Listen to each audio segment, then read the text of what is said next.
54 pays composent le continent africain. 54. Et parmi eux, un seul dispose d'une arme capable de repérer et d'abattre un avion furtif de l'OTAN. Un seul possède un système antimissile que Washington considère comme une menace stratégique directe. Un seul est en mesure de projeter une force aérienne et terrestre sur des milliers de kilomètres avec une puissance de feu que très peu d'armées sur cette planète peuvent rivaliser. Et ça, vos médias classiques ne vous l'ont jamais vraiment expliqué. Pas avec les chiffres, pas avec les faits, pas avec la réalité brute. Vous avez peut-être une idée de quel pays on parle, mais croyez-moi, vous êtes loin de tout savoir. Aujourd'hui, on pose tout sur la table. Si c'est la première fois que vous tombez ici, retenez une chose, on ne fait pas dans le slogan, pas dans la propagande, pas dans le nationalisme creux qui vous réchauffe le cœur 5 minutes avant de s'évaporer. Ici, on bosse avec des données vérifiables, des chiffres publics, des analyses solides. Et ce que ces données révèlent aujourd'hui va vous surprendre, même si vous êtes algérien, même si vous pensez déjà maîtriser le sujet. Parce que la réalité de la puissance militaire algérienne va bien au-delà de ce qu'on vous laisse voir. Aujourd'hui, on attaque un sujet en 3 parties bien distinctes. Première partie, les chiffres bruts, le budget, les effectifs, la puissance réelle de l'armée algérienne, ce que les classements internationaux disent vraiment. Deuxième partie, l'arsenal concret système par système, avec ce que chaque équipement signifie stratégiquement. Et troisième partie, le sens profond de tout ça. Pourquoi cette puissance militaire dépasse la simple question de chars et d'avions? Pourquoi elle touche à l'identité, à la souveraineté et au respect? Mais avant de plonger là-dedans, j'ai besoin de vous. Vous êtes où en ce moment? Vous regardez depuis Alger, depuis Oran, depuis Constantine? Ou vous êtes en France, en Belgique, en Angleterre, au Canada, aux Émirats, en Australie? Dites-moi dans les commentaires votre ville, votre pays, parce que cette vidéo touche chaque Algérien d'une façon différente selon où il se trouve. Celui qui est en Algérie ressent ça d'une façon. Celui qui est en diaspora le ressent d'une autre façon. Et je veux savoir d'où vous me regardez. On attaque. Je vais vous poser une question cash. Les armées les plus puissantes d'Afrique, vous pensez à quoi spontanément? L'Égypte, son histoire millénaire, ses liens avec Washington, son matos américain, l'Afrique du Sud et son industrie de défense bien rodée, le Nigeria, sa démographie, son poids économique. Et l'Algérie, dans tout ça, on la mentionne souvent, mais on ne l'explique presque jamais. On ne la détaille pas, comme si c'était une évidence tellement acquise qu'on n'avait même plus besoin de la démontrer, ou alors comme si c'était une réalité qu'on préférait laisser dans le flou. Eh bien, aujourd'hui, on ne va pas rester dans le flou. On va détailler, on va montrer. Le budget militaire algérien en 2025, 22 milliards de dollars, 22 milliards en une seule année. Pour que vous compreniez bien l'ampleur du truc, c'est plus que les budgets militaires du Maroc, de la Tunisie, de la Libye et de la Mauritanie combinés. Tous ces pays réunis et l'Algérie les dépassent seuls. C'est tout simplement le budget de défense le plus élevé de tout le continent africain, devant l'Égypte qui pourtant bénéficie massivement de l'aide militaire américaine depuis les accords de Camp David, devant l'Afrique du Sud qui possède une des industries d'armement les plus avancées du continent, devant tout le monde sans exception. 22 milliards, ce chiffre ne sort pas de nulle part. Et non, ça ne s'explique ni par de la paranoïa, ni par de la vanité politique. Derrière ce montant, il y a une doctrine. Une doctrine claire, limpide, qui tient en une phrase « La souveraineté ne se mendie pas, elle se construit et elle se protège ». Pour comprendre cette doctrine, il faut revenir en arrière. Il faut revenir aux années 90, la décennie noire, cette période de guerre civile interne qui a ravagé le pays et coûté la vie à entre 100 000 et 200 000 personnes selon les estimations. Une décennie entière d'horreur, de terrorisme intérieur, de violence extrême systématique quotidienne. L'Algérie a failli imploser. Elle a failli disparaître en tant qu'État, mais elle n'a pas implosé. Pourquoi? Parce que l'État a tenu, parce que l'armée a tenu. Et ceux qui ont traversé ça, ceux qui ont vu leur pays au bord du gouffre, ils ne l'oublient pas. Jamais. Et c'est exactement de là qu'est née la doctrine militaire algérienne actuelle. Une doctrine fondée sur une conviction profonde, viscérale, jamais plus l'Algérie ne sera vulnérable. Jamais plus un acteur, qu'il soit extérieur ou intérieur, ne sera en mesure de menacer son existence en tant qu'État souverain. Alors oui, le budget est là. Et non, ce n'est pas de l'arrogance, c'est de la mémoire. Et la mémoire en politique de défense, c'est la forme la plus intelligente de prudence. Passons maintenant aux effectifs. Et là, les chiffres parlent d'eux-mêmes. L'armée nationale populaire, l'ANP, c'est aujourd'hui environ 460 000 soldats en service actif, 460 000 hommes et femmes sous les drapeaux en permanence. Et à ça, vous ajoutez des centaines de milliers de réservistes mobilisables à tout moment si la situation l'exige. Maintenant, pour que vous compreniez vraiment ce que ça représente, on va comparer. La France, 68 millions d'habitants, dispose d'environ 205 000 militaires actifs. L'Algérie, 46 millions d'habitants, en aligne 460 000. 2 fois plus que la France, en chiffres absolus, dans un pays qui compte 2 fois moins d'habitants. Relisez ça. Ce n'est pas un accident, ce n'est pas une coïncidence, c'est un choix. Un choix politique, un choix stratégique, totalement assumé. Et maintenant, les classements internationaux, parce que c'est là que ça devient encore plus intéressant. Global Firepower, l'index de puissance militaire le plus consulté au monde, place régulièrement l'Algérie parmi les 30 à 35 armées les plus puissantes de la planète, sur 145 pays analysés. Et attention, pas parmi les armées africaines. Parmi toutes les armées du monde, top 25 à certaines périodes selon les paramètres retenus. Prenez une seconde et réfléchissez à ce que ça veut dire. Un classement qui inclut les États-Unis, la Russie, la Chine, l'Inde, la France, le Royaume-Uni, l'Allemagne, le Japon. Et dans ce classement-là, l'Algérie se place parmi les 30 premières puissances militaires mondiales. Pas dans les 50, pas dans les 70, dans les 30 premières. Et vos médias habituels, ils vous en ont parlé. Comment, avec quelle profondeur, avec quels chiffres? Exactement. On attaque maintenant la deuxième partie. Et croyez-moi, c'est ici que ça devient vraiment passionnant parce qu'on va rentrer dans le concret. On va détailler ce que l'Algérie possède système par système. Et honnêtement, il y a certains trucs là-dedans qui vont vous scotcher. On commence par le sol. La puissance terrestre. L'Algérie, c'est tout simplement l'une des plus grandes flottes de chars de tout le continent africain. On parle de T-90, le char de combat principal russe dernière génération commandé et livré en quantité. Et le T-90, c'est pas un jouet. C'est considéré comme l'un des meilleurs chars de combat au monde. Blindage réactif explosif, système de conduite de tir, entièrement numérique, vision thermique avancée pour opérer de nuit. C'est ça que l'armée algérienne déploie sur ses flancs désertiques et montagneux. Mais c'est pas tout. Rajoutez à ça des milliers de véhicules blindés de transport de troupes, des systèmes d'artillerie longue portée, des lance-roquettes multiples capables de saturer une zone entière avec une précision dévastatrice à plus de 70 km, des systèmes antimissiles solaires courtes et moyennes portées pour protéger les unités au sol contre les frappes aériennes ennemies. L'armée de terre algérienne, c'est pas un outil défensif passif. C'est une force de mouvement. Une force capable d'intervenir sur un théâtre d'opération avec une puissance de feu que très peu d'armées africaines peuvent ne serait-ce qu'approcher. Passons maintenant à la dimension aérienne et croyez-moi, c'est ici que les choses deviennent vraiment passionnantes. Parce que si on parle souvent des forces terrestres ou navales de l'Algérie, c'est dans les airs que se cache la partie la plus fascinante et surtout la plus sous-estimée de sa puissance militaire. Commençons par ce qui est déjà en service. La force aérienne algérienne dispose d'une flotte de chasseurs de la famille Sukhoi, notamment des Su-30 dans leur variante la plus avancée.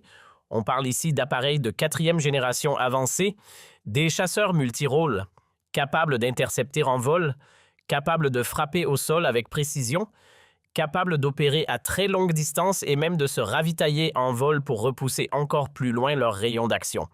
Pour que vous compreniez l'ampleur de ce que ça représente, le Su-30, c'est l'équivalent russe du F-15 américain, dans ses versions les plus récentes. Un appareil que les grandes puissances militaires s'arrachent. L'Inde en opère des centaines, la Chine aussi, et l'Algérie en possède une flotte significative, mais attention, ce n'est même pas ça qui fait le plus parler dans les cercles de défense. Ce qui alimente les discussions, c'est autre chose. C'est un nom que je vous demande de retenir parce qu'il va revenir encore et encore dans les conversations géopolitiques des années à venir, le Su-57. Le Su-57, c'est le chasseur de 5e génération russe, un avion furtif, capable de voler à des vitesses supersoniques élevées, équipé de missiles hypersoniques à très longue portée, conçu pour évoluer dans un environnement de combat aérien où l'adversaire déploie les systèmes de défense les plus sophistiqués au monde. En clair, c'est le concurrent direct du F-35 américain. Et selon certaines analyses militaires indépendantes, c'est le seul appareil aujourd'hui capable de rivaliser technologiquement avec lui. Et voilà où ça devient géopolitiquement explosif. Des discussions entre Alger et Moscou sur l'acquisition potentielle de cet avion ont bel et bien avancé. Elles ne sont pas abouties à l'heure où je vous parle, elles s'inscrivent dans un processus de négociation long et complexe. Mais elles existent, et leur seule existence envoie un signal puissant à Washington, à Paris, à Madrid, à tous ceux qui observent attentivement ce que l'Algérie est en train de bâtir. Parce qu'un pays qui négocie pour acquérir le Su-57, ce n'est pas un pays qui se contente de défendre ses frontières, c'est un pays qui projette sa puissance. Le S-400, c'est le système qui fait le plus peur aux stratèges occidentaux, et on va en parler maintenant, mais pas avec du jargon technique que personne ne comprend, non. On va faire ça avec des images concrètes. On parle d'un pays qui résonne en termes de puissance régionale, de projection d'influence. Et ce pays possède l'un des systèmes de défense les plus redoutés au monde. Alors, le S-4, c'est quoi exactement? D'abord, imaginez un radar tellement puissant qu'il est capable de détecter et de suivre des centaines d'objets en même temps à 600 km de distance, 600 bornes. Pour vous donner une idée, depuis le sol algérien, ça suffit à couvrir une énorme partie de la Méditerranée occidentale. Ça veut dire voir arriver ce qui vient du nord bien avant que ça s'approche des côtes. Maintenant, ajoutez à ça des missiles. Des missiles capables d'intercepter et de détruire des cibles à 400 km de portée. On parle de cibles qui se déplacent à des vitesses extrêmes des avions furtifs, ceux qui sont conçus pour être invisibles au radar classique des missiles balistiques en phase terminale des drones militaires à haute altitude. Le S-400 peut neutraliser tout ça. Et l'Algérie possède ce système. Opérationnel, déployé, actif. Et pour ceux qui doutent encore de l'importance de ce truc, rappelez-vous ce qui s'est passé quand la Turquie a reçu ses S-400 en 2019. L'OTAN a failli l'exclure. Les États-Unis ont imposé des sanctions économiques à Ankara. Des contrats militaires ont été annulés.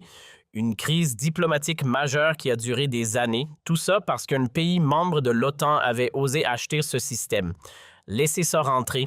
Alors, petit point important ici. L'Algérie, elle a acheté le S-400 tranquillement. Pas de sanctions, pas de crise diplomatique, rien. Et pourquoi? Parce que l'Algérie n'est pas dans l'OTAN. Parce qu'elle n'a absolument aucun compte à rendre à Washington. Et surtout parce que l'Europe, elle avait beaucoup trop besoin du gaz algérien pour oser lever le petit doigt. On ne mord pas la main qui nous chauffe l'hiver. Hein. Maintenant, concrètement, qu'est-ce que ça veut dire un S-400 déployé sur le sol algérien? Ça veut dire que l'Algérie voit tout ce qui vole en Méditerranée occidentale, tout ce qui bouge dans une zone immense autour de ses frontières. On parle d'avions militaires de l'OTAN, on parle de drones de surveillance, on parle de missiles de croisière. Et elle peut potentiellement les intercepter. Ça, c'est pas de la provocation, les gars, c'est de la souveraineté. Point. Un État qui protège son ciel avec ce qu'il y a de mieux sur le marché, c'est son droit le plus strict. Et maintenant, parlons drones. Parce qu'en 2024, on ne peut pas parler de puissance militaire sans parler de drones. Et là, l'Algérie a fait un choix très malin. Elle a commandé des Bayraktar TB2 à la Turquie. Oui, les mêmes drones qui ont retourné des champs de bataille entiers en Libye, en Syrie, en Ukraine, en Éthiopie. Des drones qui ont choqué les analystes du monde entier, efficaces, pas chers, difficiles à neutraliser et précis dans leur frappe. Et ce qui est encore plus intéressant, c'est que cette commande a été passée en parallèle des achats russes.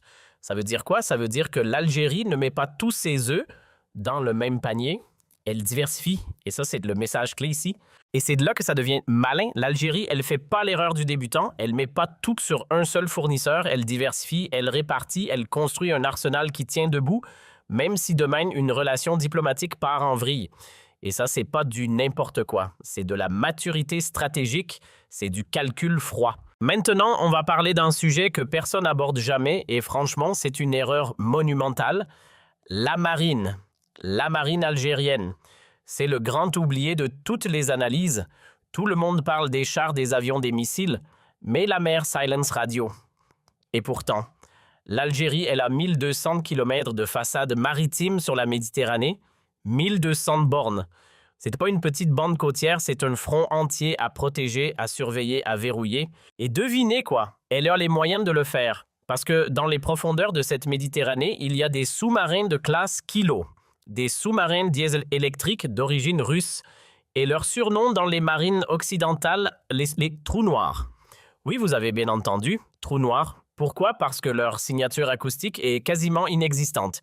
Vous les cherchez, vous les trouvez pas. Vous les écoutez, vous entendez rien. Ils glissent dans le noir en silence total et quand ils frappent, c'est trop tard. Ces engins, ils embarquent des torpilles et des missiles de croisière. Ils peuvent surveiller des corridors maritimes sensibles des zones de transit stratégiques. Et très peu de pays en Méditerranée peuvent se vanter d'avoir cette carte en main. Et c'est pas fini. Ajoutez à ça des frégates modernes, des corvettes rapides, des patrouilleurs côtiers, un système de défense côtière par missile et une doctrine navale qui évolue en permanence. Alors je vais le dire clairement parce que certains ont besoin de l'entendre, la Méditerranée, c'est pas un lac européen. Elle a 2 rives. Et la rive sud, elle est armée. Bon, on fait une pause 2 secondes. Parce que là, j'ai vraiment besoin de vous. Je veux votre avis en commentaire et je veux un avis honnête. Tout ce qu'on vient de voir ensemble, les chiffres, les systèmes, la puissance brute, est-ce que vous aviez conscience de tout ça avant de cliquer sur cette vidéo, sincèrement? Est-ce que vous mesuriez l'ampleur de ce que l'armée algérienne détient réellement? Ou est-ce que là même, partiellement, vous êtes en train de découvrir des choses? Dites-le moi franchement, parce que votre réponse, elle m'apprend quelque chose d'important. Elle me dit ce que vos médias choisissent de vous montrer. Et surtout ce qu'ils choisissent de vous cacher. Et si vous mettez un like maintenant, c'est pas pour moi, c'est pour que d'autres Algériens tombent sur cette vidéo. Des gens qui ne savent pas encore. Des gens qui méritent d'avoir accès à cette information exactement comme vous, exactement comme moi. Allez, on enchaîne, parce que la 3e partie, c'est celle qui me touche le plus personnellement. Les chiffres, ok, c'est parlant. L'arsenal, oui, c'est impressionnant. Mais le vrai sujet, le sujet de fond, c'est le sens de tout ça. C'est ceux qui transforment la manière dont on se voit nous-mêmes et dont le monde nous regarde. Laissez-moi poser une question qui a l'air philosophique, mais qui est en fait ultra concrète. Qu'est-ce que ça veut dire pour un peuple d'avoir une armée puissante? Je ne parle pas du gouvernement, je parle du peuple, de vous, de moi, de la grand-mère restée au bled, du jeune de la diaspora à Paris ou à Montréal qui galère à trouver qui il est. La réponse la plus évidente, c'est la sécurité. Une armée forte, ça protège les frontières. Ça dissuade ceux qui voudraient tenter quelque chose. Ça empêche ce qui a détruit la Libye, la Syrie, l'Irak de se reproduire sur le sol algérien. Quand un pays est militairement faible, il devient une cible.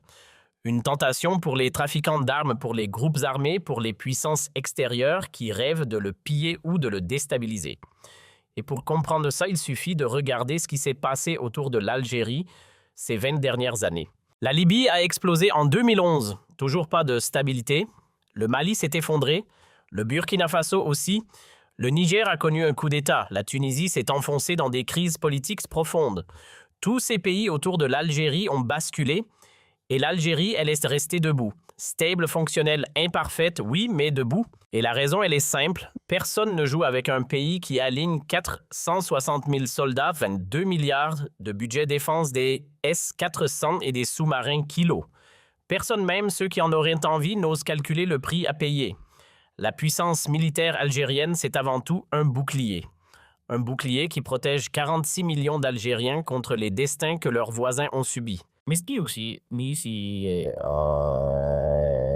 y a une deuxième dimension moins visible, mais tout aussi réelle. La puissance militaire, c'est du respect diplomatique. Dans les relations internationales, un pays sans capacité militaire significative, on ne lui parle pas de la même manière, on ne lui propose pas les mêmes choses, on ne lui offre pas les mêmes conditions. Parce qu'au fond, et personne ne le dit ouvertement dans les conférences diplomatiques, tout le monde sait qu'un pays sans armée, c'est un pays qu'on peut ignorer, qu'on peut pousser, qu'on peut exploiter. Observez un truc tout simple mais qui dit énormément. Regardez la manière dont les grandes puissances s'adressent à l'Algérie et comparez ça avec la manière dont elle parle à ses voisins, ceux qui sont moins armés. C'est pas le même ton, c'est pas la même énergie. Quand tu négocies avec Alger, les discussions ont une autre couleur. Les contrats qu'on signe avec ce pays-là, ils n'ont pas les mêmes conditions que ceux qu'on impose ailleurs. Et les ultimatums, vous savez, ces ultimatums qu'on balance sans gêne à certains États, personne, et je dis bien personne, ne se permet de les lancer contre l'Algérie. Pourquoi? Parce que derrière chaque table de négociation diplomatique, dans chaque couloir, dans chaque bureau, tout le monde a en tête ce que l'Algérie est capable de mettre sur le terrain si jamais les choses venaient à dégénérer. Et ça, c'est pas de l'arrogance, c'est de la dissuasion. et la beauté de la dissuasion. C'est précisément qu'elle fonctionne parce qu'elle n'a jamais besoin d'être activée. Maintenant, je veux changer de registre. Je veux vous parler de quelque chose de plus intime, quelque chose qui touche directement ceux d'entre vous qui vivent loin du pays en diaspora. Il y a une phrase, et je suis sûr que beaucoup d'Algériens de la deuxième, de la troisième génération en France l'ont déjà entendue. Dans une discussion, dans un débat, parfois même dans une dispute, cette phrase qui dit « L'Algérie, mais qu'est-ce que vous avez au juste ?» Cette phrase-là, celle qui blesse, celle qui cherche à minimiser, à réduire, à effacer tout un pays en une seule question méprisante. Eh bien, aujourd'hui, je veux vous donner la réponse, la vraie, pas une réponse émotionnelle, pas une réponse agressive, une réponse factuelle, chiffrée, indiscutable. L'Algérie, c'est le plus grand pays de tout le continent africain en superficie 238 millions de kilomètres carrés. C'est l'une des 10 plus grandes réserves de gaz naturel sur la planète entière. C'est un budget militaire de 22 milliards de dollars chaque année. C'est une armée classée dans le top 25 à 35. Et attention, pas au niveau africain, au niveau mondial. Parlons concret. Le S-400 est déployé opérationnel prêt à l'emploi. Des sous-marins patrouillent en Méditerranée. Des soldats sont sous les drapeaux formés mobilisés. Et sur le plan diplomatique, on parle d'un pays qui négocie d'égal à égal avec Moscou, avec Pékin, avec Washington, avec Bruxelles. Ça, c'est l'Algérie.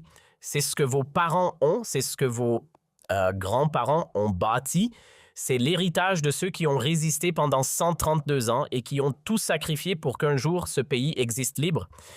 Et cette réponse-là, elle ne hurle pas, elle ne s'énerve pas. Elle pose des faits, point. Et les faits, voyez-vous, ont cette capacité redoutable de fermer les bouches qui parlent pour ne rien dire. Maintenant, je veux aborder un sujet qu'on oublie trop souvent dans les analyses, l'industrie de défense algérienne. Parce que oui, acheter des armes à l'étranger, c'est une chose. Mais les fabriquer soi-même, c'est un tout autre niveau de souveraineté. Parlons maintenant d'un truc qui change vraiment la donne. L'Algérie ne se contente plus d'acheter, elle commence à fabriquer. Des accords de transfert de technologie avec la Russie, de l'assemblage local des ingénieurs formés sur place, une expertise qui se construit brique par brique. Alors, est-ce qu'on parle d'une industrie d'armement complète et autonome? Non, soyons honnêtes, là-dessus, on n'y est pas encore. Mais la direction est claire, l'ambition est réelle et surtout l'argent suit. Et ça, c'est le signal qui ne trompe pas. Parce que quand un pays commence à produire ses propres armes, même partiellement, il se passe quelque chose de profond. On change de statut. On n'est plus un simple client qui signe des chèques, on devient un acteur. Et ce chemin-là, c'est exactement celui des grandes puissances émergentes. L'Inde, la Turquie, le Brésil, l'Algérie est en train de s'y engager. Mais maintenant, changeons de sujet. Parce qu'une armée, ça n'existe pas dans le vide. Elle répond à des menaces bien réelles, bien concrètes. Et si vous voulez comprendre pourquoi l'Algérie a fait exactement ces choix stratégiques, il faut comprendre ce à quoi elle fait face. Bon, maintenant, on va parler de ce qui empêche les généraux algériens de dormir la nuit. Parce que oui, l'Algérie a beau avoir une armée puissante, elle est littéralement cernée de problèmes. Premier dossier brûlant, le bordel ambiant dans la région. L'Algérie, elle n'est pas entourée de la Suisse et du Danemark, hein? Non, non. À l'est, t'as la Libye, un pays qui a cessé d'exister en tant qu'État fonctionnel depuis 2011. Depuis la chute de Kadhafi, c'est le Far West. Des armes qui circulent partout, des milices, des trafics en tout genre, drogue, êtres humains, armes lourdes, tout passe par là. Et la frontière algéro-libyenne, c'est pas un petit grillage de jardin, c'est plus de 900 bornes, en plein désert, quasiment impossible à surveiller correctement. Et de l'autre côté de cette frontière, du chaos pur et simple. Au sud, c'est pas mieux. Le Sahel, c'est une poudrière, des groupes djihadistes qui contrôlent des territoires plus grands que certains pays européens, des États qui tombent les uns après les autres, des réseaux de trafic qui prospèrent dans le vide laissé par l'absence d'autorité. Et tout ça, ça remonte directement vers l'Algérie. C'est pas un problème lointain, c'est à la porte. Deuxième dossier, et là, je vais pas tourner autour du pot le Maroc. On va en parler franchement parce que c'est un sujet que tout le monde connaît, mais que personne veut aborder de front dans les analyses bien propres. La réalité, c'est que les relations algéro-marocaines sont au fond du trou. Rupture diplomatique totale en 2021, l'espace aérien algérien fermé aux avions marocains civils ET militaires, le Sahara occidental qui reste une source de tension permanente. Et surtout, et c'est ça le point clé, le Maroc a massivement renforcé son arsenal ces dernières années. Achat de drones Bayraktar, matériel américain de pointe. On ne parle pas de gadgets, on parle d'une montée en puissance militaire réelle et assumée. Alors, maintenant, il faut bien comprendre un truc fondamental. Dans un contexte pareil, avec toutes ces tensions qu'on vient de décrire, l'Algérie, elle n'a pas le luxe de se retrouver en position de faiblesse sur le plan militaire. Et je veux être très clair là-dessus, c'est pas de la paranoïa. C'est pas un délire, c'est ce qu'on appelle de la prudence géopolitique, tout ce qu'il y a de plus élémentaire. La logique est simple, quand ton voisin renforce ses capacités militaires, tu es forcément obligé de te poser la question, qu'est-ce que ça veut dire pour ta propre sécurité? C'est mécanique, c'est automatique. Aucun État sérieux ne regarde ça sans réagir. Maintenant, troisième menace, et celle-là, elle est profonde, l'ingérence extérieure. Et pour comprendre pourquoi l'Algérie est à ce point sensible sur ce sujet, il faut revenir à son histoire. Parce que l'histoire algérienne, elle est marquée par une obsession. Et cette obsession, elle est totalement légitime quand on connaît le parcours de ce pays. C'est la peur que des puissances étrangères instrumentalisent des acteurs internes pour foutre le bordel de l'intérieur. Mais ça peut prendre plein de formes, le financement de groupes extrémistes, la manipulation des médias, des campagnes de désinformation massive ou encore des pressions économiques chirurgicalement ciblées. Et cette peur-là, elle ne sort pas de nulle part. Elle n'est pas irrationnelle. Elle est construite sur 132 ans de colonisation. 132 ans, suivi de décennies entières de tentatives d'ingérence en tout genre. Donc oui, face à ça, une armée forte, c'est une réponse. C'est pas la réponse totale, c'est une réponse partielle, mais elle est essentielle. Pourquoi? Parce qu'elle rend le coût d'une déstabilisation tellement élevé que quiconque voudrait la tenter y réfléchirait à 2 fois. Et maintenant, on va parler de l'avenir. Parce que cette vidéo, elle serait pas complète si on ne prenait pas le temps de se projeter. L'Algérie de 2030, de 2040 n'aura plus rien à voir avec celle qu'on connaît aujourd'hui. Et celle d'aujourd'hui n'a déjà plus rien à voir avec celle d'hier. La trajectoire, elle est là sous nos yeux. L'investissement ne s'arrête pas. Les capacités montent en puissance. L'expertise locale, elle se construit brique par brique. Les partenariats stratégiques, ils se multiplient et se solidifient. Et si on garde ce cap, si cette dynamique se maintient sur les 10 prochaines années, l'Algérie pourrait se retrouver dans le top 20 des puissances militaires mondiales. Je ne parle pas du top 20 africain, je parle du top 20 mondial. Et ça, c'est pas une ambition de façade. C'est une ambition sérieuse portée par un pays sérieux. Mais attention, et là, je veux que vous m'écoutiez bien, la puissance militaire, ça reste un outil. Ce n'est jamais une fin en soi. Les pays qui bâtissent des armées pour la gloire, pour l'arrogance, pour s'étendre, l'histoire nous montre ce qui leur arrive. Ça finit mal, à chaque fois. Ce qui rend la démarche algérienne différente, c'est justement sa logique. Cette armée, elle n'est pas construite pour conquérir. Elle est construite pour dissuader, pas pour dominer, pour protéger, pas pour l'hégémonie, pour la souveraineté. Et c'est précisément cette différence-là qui la rend légitime et qui fait qu'on peut en être fier, réellement fier. Ouais, je lâche ce mot sans trembler, parce que la fierté, quand elle repose sur du concret, sur des faits vérifiables, sur une histoire de résistance et de reconstruction, c'est pas du chauvinisme, c'est de la dignité. Et la dignité, c'est littéralement ce pourquoi vos ancêtres se sont battus pendant 132 ans. Voilà, on boucle la boucle, on a tout décortiqué ensemble. Les chiffres, l'arsenal et surtout le sens profond de tout ça. Budget militaire algérien, 22 milliards de dollars. Le plus élevé de tout le continent africain et là-dessus, il y a zéro débat. 460 000 soldats en service actif, c'est pas juste un chiffre sur le papier, c'est une vraie capacité de projection. Au classement international, l'Algérie se place dans le top 30 pas à l'échelle de l'Afrique, à l'échelle mondiale. Et l'arsenal, on en parle, des chars T-90 parmi les meilleurs blindés au monde. Des Su-30 dans leur version la plus poussée des chasseurs de 4e génération. Des négociations en cours pour le Su-57 5e génération, rien que ça. Le S-400, le système antimissile qui fait transpirer tous les stratèges occidentaux, des drones Bayraktar turcs et des sous-marins que les marines étrangères surnomment les trous noirs de la Méditerranée. Et c'est exactement ça qu'il faut retenir de tout ce qu'on vient de voir ensemble. Parce que derrière les chiffres, derrière les machines, derrière les contrats d'armement, il y a quelque chose de bien plus profond. Il y a une doctrine, une vision stratégique, un message envoyé au monde entier et ce message est d'une clarté absolue. Quiconque envisagerait ne serait-ce qu'une seconde de porter atteinte à la souveraineté algérienne, le prix à payer serait tout simplement insoutenable. Bon, maintenant on passe à vous. Et là je suis sérieux, j'ai 3 questions et je veux de vraies réponses. Pas du « belle vidéo, merci ». Non, vos réponses, elles comptent. Elles orientent directement les prochaines analyses qu'on fera ici. Première question. De tout ce qu'on a abordé aujourd'hui, le S-400, le Su-57, les sous-marins, ce budget colossal de 22 milliards, qu'est-ce qui vous a le plus scotché? C'est quoi l'info que vous ne connaissiez absolument pas avant de lancer cette vidéo? Balancez-moi ça en commentaire, je lis tout. Deuxième question, et celle-là, elle est pour la diaspora. Vous qui vivez en France, en Belgique, au Canada, en Angleterre, est-ce que la montée en puissance militaire de l'Algérie change concrètement quelque chose dans votre quotidien, dans vos interactions? Quand quelqu'un en face de vous minimise votre pays, quand on vous sort le fameux « l'Algérie, c'est quoi au juste ?» Est-ce que maintenant, après tout ce qu'on a vu, vous répondez différemment? Est-ce que quelque chose a bougé en vous en écoutant ces données? Troisième question, et pour celle-ci, je ne vous demande pas simplement de répondre en commentaire. Je vous demande une action concrète.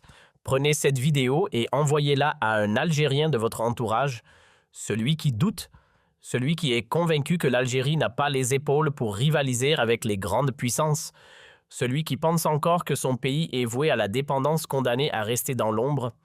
Faites-le maintenant, pas demain, maintenant. Parce que la fierté, quand elle repose sur des faits, ça se transmet. Et chaque Algérien qui prend conscience de la vraie puissance de son pays, c'est un Algérien qui se redresse un peu plus, qui élève la voix un peu plus fort, qui refuse un peu plus qu'on le diminue. C'est ça la vraie force. Pas les missiles, pas les blindés. Ce sont les hommes et les femmes qui connaissent leurs valeurs. La prochaine vidéo ouvre la saison 2 et on change complètement de registre. Cette fois, on parle de vous, directement. Des 10 millions d'Algériens qui vivent hors de leurs frontières, de ce que vous représentez concrètement, de cette influence que vous portez en vous et que vous ne mesurez peut-être pas encore à sa juste valeur. C'est un sujet que je travaille depuis longtemps et je suis convaincu qu'il va toucher profondément beaucoup d'entre vous. Abonnez-vous si ce n'est pas encore fait, activez la cloche pour ne rien rater et partagez ce contenu avec ceux qui méritent de le découvrir. La mémoire, c'est notre héritage, la vérité, c'est notre arme. Et la souveraineté, c'est notre destin. Et c'est notre destin. Et c'est notre destin.